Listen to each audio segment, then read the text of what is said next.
Hiya guys, and welcome back to part 2 of restoring the scribing block. This Sunday morning I was up bright and early, didn't go out on the Saturday night, and Jackie and I went out to a car boot sale. The Brits will all know what a car boot sale is. For my American viewers, it's basically a market where you can drive along with your car, you pay a fee like $5, £5, that sort of, not a big fee, and you can open up your boot, put out some tables and sell it any of your old bric-a-brac from the house. You do get some professional car booters, as they're called, who are actually doing it as a business and going around all sorts of different car boot sales. But the vast majority of it is people just wanting to get rid of their junk. And you make a few bob for stuff that you would have taken to the tip. So, yeah, good on them. Anyway, this particular one, it's a place called Carew, which is 25 minutes from where I live. And I haven't been there in years and years, and it was a reasonable morning, a bit overcast, didn't have any plans, so I decided to go off to a car boot sale with the idea of getting some tools if possible. But anyway, that's another story. I came across one stall that had, he wasn't a regular guy there apparently. He'd just turned up the once, or he'd been there 3-4 times. Doesn't 3-4 times a year maybe he goes there, but he had a lot of various engineering tools, boxes and taps, all that sort of thing. I could have spent a fortune with him, but held myself back. Anyway, I'll show you some of the goodies that I did get. So with my scribing tool project, the first thing I came across was this part here, and I thought, well, a piece of silver steel, 1/4 inch, that's probably 10-inch long. That's going to cost me £4 to buy, if I didn't have any in stock. And I straight to the guy, how much is that? £3. So I thought, well, yeah, it's worth that to me. Most of the work's done on the Scriber, which I'm not really after, but it's a handy little addition for my scribing block. It's a Scriber along the style of how it would have been. And again, if that collar had fitted the shaft that I've already made for my scriber block, that would have been 3/4 of the job done, so well worth £3. As it turns out, where's the shaft? No, completely different size, but never mind. I've still got this part. I can make a new one of these, what have you. That was my thinking, to fit the scribing block that I'm working on at the moment. Happy days. So I'm rifling through a bit further along his bench, and I just saw this square, and it was, I've just given it a bit of a wire wool. You couldn't really see, but I could see it had a name on it, J.E. Duggins, Duggins, but I couldn't see it, and my surname being Duggan, it looked like J.E. Duggan, and it just got my curiosity that it had my surname on it, even though I was wrong. So I had a closer look at it there, realised I was wrong, and it's the LSS company, Athol, Massachusetts, USA. Well, that's Starrett in my book. So it's a 6-inch square, and it's a number 63. Says tempered number 63. I said, well, how much for that old square? It wasn't quite as bright as it is now, but it wasn't, it wasn't in a mess or rusty or anything. And he said, oh, give me £3 for that as well. So okay, so I put that to one side with my first purchase. Looked around a bit more, having seen this J.E. Duggins, and I spotted a set of rad gauges. Again, this one at the LS Starrett and Company, Athol, Massachusetts, USA, a number 272B set of rad gauges. I've seen worse ones. In fact, I think the set I've got myself are probably worse. In 64ths.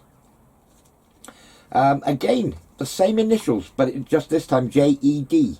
So obviously, I would imagine it's come out of an estate somewhere, job lot, and all these things that belong to an engineer of some description. I would have thought, having these sorts of quality. Starrett rad gauges, Starrett square. Unusual to have Starrett stuff in the UK. Tends to be more and right, that sort of thing. But, yeah, very pleased with those. How much for those, mate?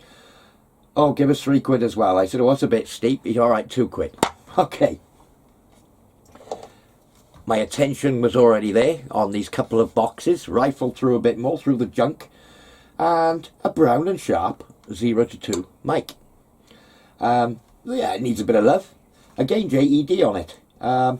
Everything moves, everything's working. The the moving anvil is there.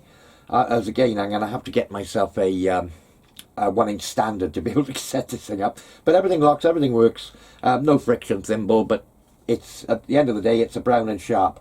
There's a number somewhere, a number 45. How much for that old Mike, mate? And he says, oh, a £5 for that. And I said, well, the friction thimble's missing on it. £3. And he went, yeah, go on. So, another £3. So anyway, I thought that was about it. And I've got this little collection. What was it? 3, 5, 6, 7, 8, £11 I paid for that lot. And they're all, well, as it turns out, this is from the same guy. But, you know, it's cheap as chips, isn't it? It really is. So, having said that, I move along the bench to another box, have a rifle through, lots of junk again. And lo and behold, another Slocum micrometer. You know, the one I had, the 1-2 is the only Slocum. I'd never heard of the company, the only one I've ever seen or had. And the other day, I believe Everett is giving away a 2-3 Slocum. That's what made me think, well, that was a coincidence. There's 2 Slocums and I'd never seen one before. And I, lo and behold, 0-1 Slocum. Actually reads bang on the 0, feels nice, works nice. How much for this, Mike, mate? He said, what make is it? I said, oh, never heard of them, Slocum. And he went, oh, give us £3. Okay, another £3. That, to me, I would have paid a tenner for that, but I wasn't going to tell him that because it's a brother to the 1-2 I got. Anyway, happy. Another 965 Morin with a friction thimble missing. It's reading about a flower out. It's not stiff, it's all there, the anvils look good, so, you know, alright for a knockabout piece of kit. Yeah, again, I didn't want to pay £3 for it, because I've got one in similar condition, and I've got, like, a brand new one, but yeah, £3. Walk along a bit further, and on the top of the table are these two. A couple of, now I believe these are going to be shop made, but I've just tested them with a file, they are hard. A match pair of V-blocks. They're stamped up with a guy's name, D. Williams, on the blocks and the clamps. Clamps look a bit unorthodox to the sorts I've seen before, but yeah, not too rusty. I think they will clean up. I haven't touched these at all yet. And the guy, I says to him, how much are these? And he went, oh, £15 each. No. Oh, no, don't worry. He said, oh, I'll tell you what, £15 a pair. No, a bit steep for me, you know, blah, blah, no name. Now I'll leave those. So anyway, I walk on a bit further, and I couldn't believe my eyes. I found this. A scribing block. I think this is it's a company made one. I don't think it's shop made because of the cast shape on the top of the body of it. You know, basically the casting, unless it was part of a kit or what have you. But as it turned out, the other part that I'd earlier bought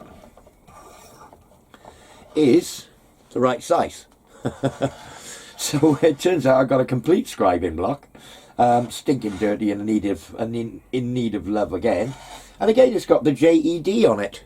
So that would have come out of the same guy as the 2 bits of Starrett kit and a bit of Brown and Sharp kit. So I'm wondering, I can't see any marks on it, mind you. I haven't given it a good clean up yet, and I had a look particularly. But I mean, I would imagine that the sort of guy that has Brown and Sharp mics and Starrett equipment is going to have a branded scribing block of some sort. But as of yet, I can't see anything on it. So I have a scribing block. I'm not going to stop restoring the one I've got. But if this one was set up, you know, permanently with a scriber on it, and the other one I'm restoring permanently had like a lever clock on it, or a clock, was set up for DTIs, say swapping them all over. So I'm making work for myself all the time here. Anyway, the block part, another £3, so I paid £6 for that complete. So yeah, I was chuffed to bits. So let's have a look. My complete collection. I've got 0-1 Slocum, a 0-2 Brown and Sharp, Starrett rad gauges, Starrett square, Slocum 0-1, very happy with that, pair of V-blocks, as it turned out, I managed to get him down to, I think it was 12 quid for the pair of V-blocks, so I couldn't make him for that. And if the blocks check out okay, better to have a set of hardened shop made by an engineer ones, probably in the UK, than to buy a set of Banggood ones, which would be the only alternative within budget for me. So I'm sure these are going to be a better option in the long run. And I have a spare scribing block. So all in all, it was worth me getting up early on the Sunday morning and going to the car boot sale.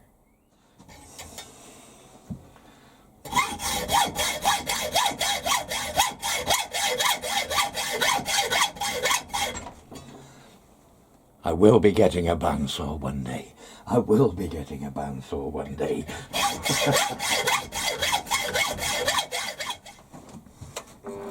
I'm just squaring this up in the floor jaw.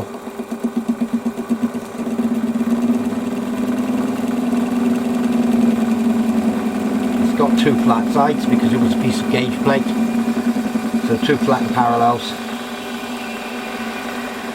And the other two sides were sawn, so I've got it tightened down on the flat sides with two jaws. The jaws on the end are just nipped against sawn cuts again. And because these two are squeezing on the flat sides, it should be square. Should be. Anyway. So I'll flick it round now. Push it hard against this space. Clamp on the outside too again. And basically it's blocking up. So I'm going to have to change my plan slightly there. I have to put a couple of parallels behind there. So if I just nip on those two, just to keep it square. Find some parallels to go down the back of there just temporarily, just so that I can tap back against and bring them out. Should be pretty good. So this piece of steel was, once I'd hacksawed it off, approximately the right size. So I'm just going to do a clean up on either side and work with what I've got.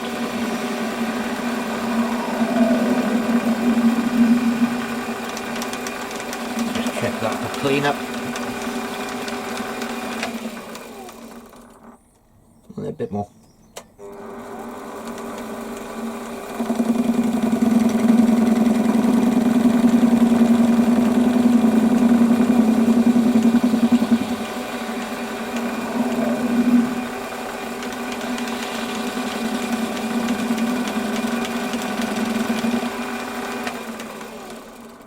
There we are, that's that side cleaned up. So I've got 4 square sides. The long sides are all square to each other. So I can pull it out the chuck. And I'm going to stick it in that way now. So it means turning the jaws I got reversed around.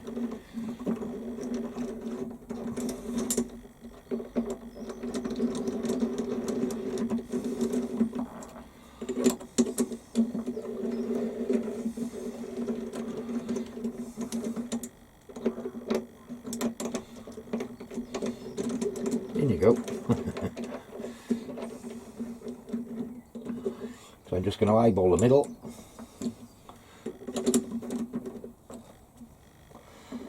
If I look down this way, set the part roughly central on this jaw, there, tighten that one back to it, and then look down this way. I need to come back towards me.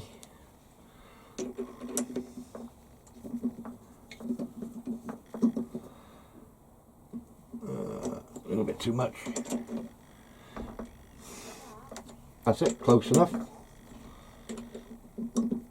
See, I'm not turning any profiles on the end here, I'm just flattening it off. Yeah, it's thrown a little bit, but that's all good.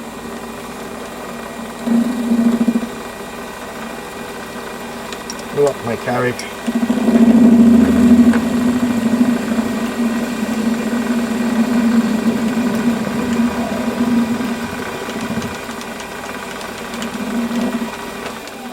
That done.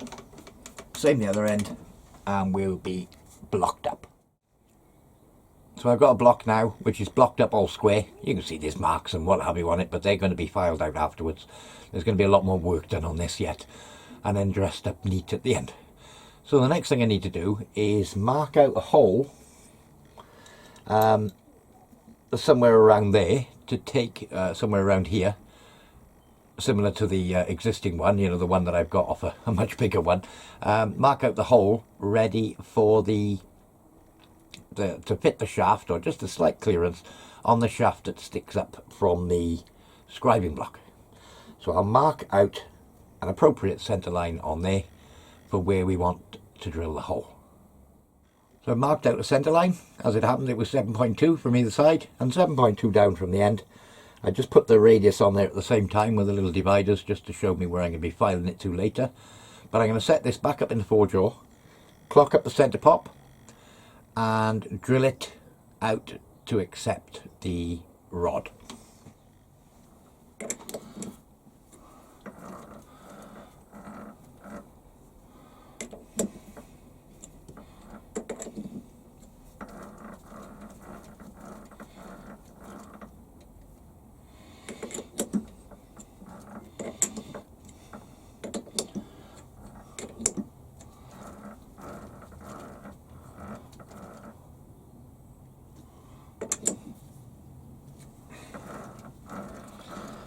I think we can live with that. So yeah, just my centre drilled rod with the centre on the other end, in the centre on the tailstock, in the centre pop on the job, clock on top of that, clock the centre pop in. So just show this. I've got one jaw stuck out, obviously because I'm offset out one way. I've locked my carriage off because if I move my carriage forward, I'm going to catch on that jaw with my carriage. So I've just locked my carriage there, just to avoid any nasties. Now I'm going to be all out of balance again because I got one jaw stuck out a mile. Well, it seems to be coping with that 600.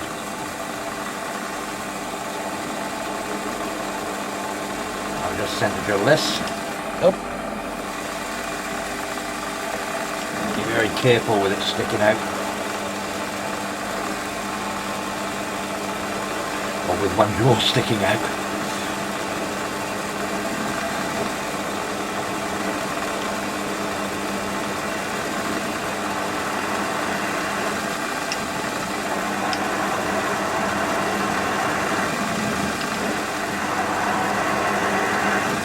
Okay, so need to find an appropriate couple of drills now and drill it out to take, where is it, to take the shaft.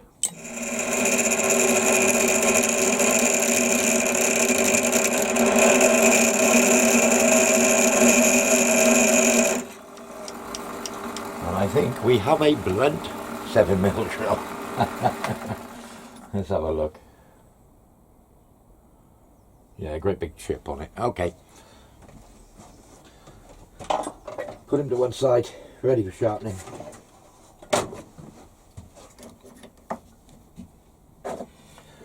Just pulled out a 7.1. Nice new edge on this one. Hopefully, we won't have that horrible noise.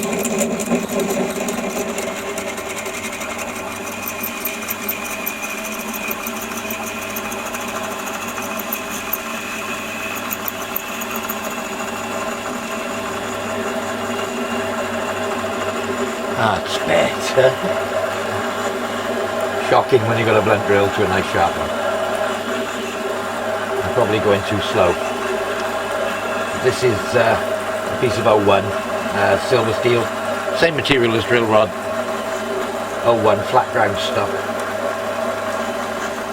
What we call gauge plate because it's ground to a thickness. Okay. So I'm putting a hole through the other way, using exactly the same method.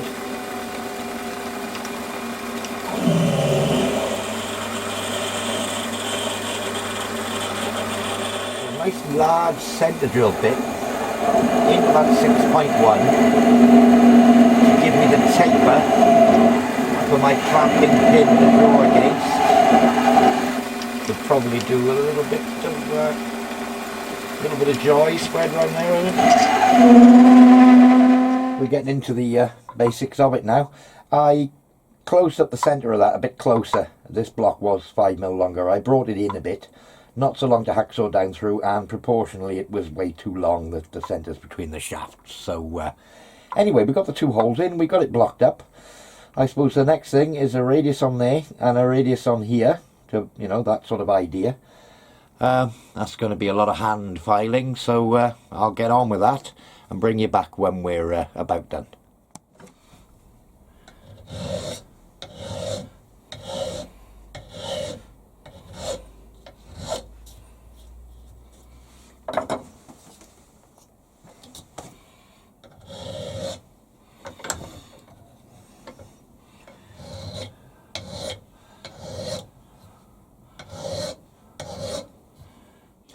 A parcel has arrived. Bit of background. During my last but one video, Shed Talk 16, I showed a selection of micrometers, and I did show one of my favourite mics, the Brown & Sharp, 0 to 25mm Brown & Sharp, and I did mention that it was, you know, in a tatty old tin, and that I didn't have, obviously, the original box, and that I was going to get an old spectacle case from a pair of my, you know, old pair of glasses to keep the mic in.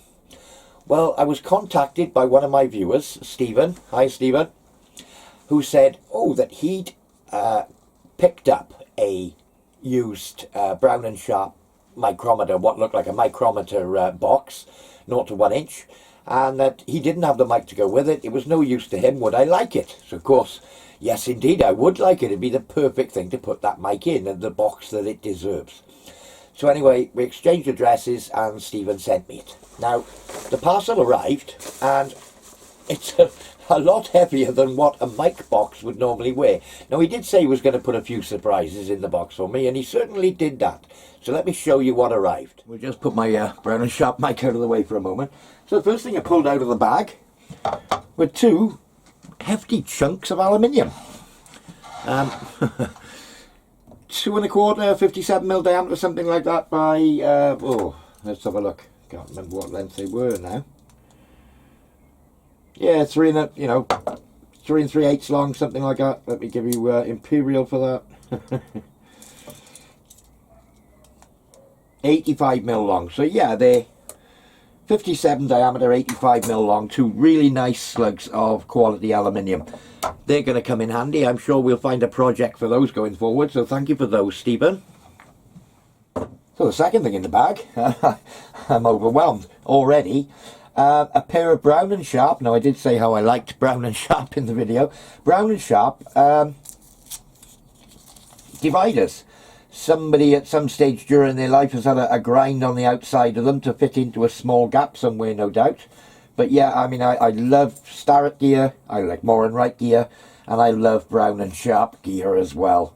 I'm actually beginning to like it even more as time goes on. But yeah, Brown & Sharp pair of dividers. Well, thank you very much again, Stephen. I'll sort out the modifications on here, give them a stone over and what have you, and they're going to be absolutely beautiful. So thanks once again. So finally, I get to the micrometer box. And yeah, Brown & Sharp Manufacturing Company, Providence, Rhode Island, USA. Certainly looks like a 0 to 1 micrometer box. And when I opened it up, there's a mic in it as well. And it's a 0 to 1 Starrett. Absolutely beautiful. Love it. Only Starrett micrometer I've got. As you saw from the car boot sale, I did buy a bit of Starrett gear the other day, and I'm a huge fan of LS Starrett Company.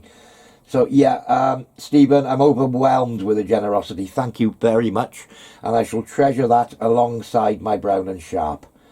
So yeah, absolutely beautiful, and in really good condition as well, you know, considering the age of the thing. But yeah, I'm overwhelmed. Thank you very much indeed. And as it turns out, my Brown & Sharp mic fits in the box, and it's now got a home that lives up to the quality of the mic. It's got a proper Brown and Sharp micrometer box. So Stephen, thank you very much indeed. I really am overwhelmed at your generosity and the generosity of YouTubers in general, you know, with their support and viewer gifts. I really don't know what to say other than thank you very much indeed. So I need to get this slit right in the middle when I cut it, and I'm going to hacksaw it. I haven't got a slitting wheel. So what I'm doing is just with a triangular file, little needle file, just giving myself a start point for the hacksaw. Now I dare say I'm going to have to file the hacksaw groove out wider at a later date, but you know what it's like with a hacksaw, you can be all over the place, you know, when you're starting off. So yeah, that file groove is just going to give me an aid for the hacksaw to start it in the centre. Now I want a wide groove in here to allow squeeze room. If it was just a hacksaw blade thickness, maybe when I tightened it up it wouldn't be enough flexure in the hole to grip on the shaft. So what I do, and I have done this a couple of times before, put two hacksaws or hacksaw blades in the hacksaw at the same time, and it will give you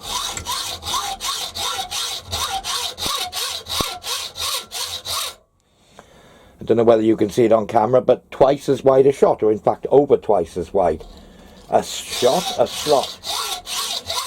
So yeah,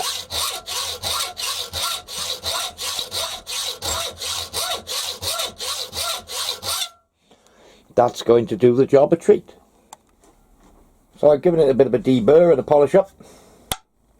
So I could do for the other end of the 8mm rod, I could do with another one of those now, on a slightly smaller scale, maybe the same screw setup, but instead of being that sort of 9mm hole, being, is it 9mm? Yeah, 9mm-ish, you know, whatever the rod is. I could do one on a slightly smaller scale, only with an 8mm hole in it. Like that. You saw the procedure of me making this one, exactly the same for that one. Well, there we are. I think that's about it for this episode, and I do realise I've probably spent half of it waffling on about new stuff arriving in the shop. Anyway, sometimes you got to do what you got to do and get it out of the way as and when it comes in. Anyway, thanks for watching, thanks for subscribing guys, and we'll see you all very soon in part 3. Cheers guys.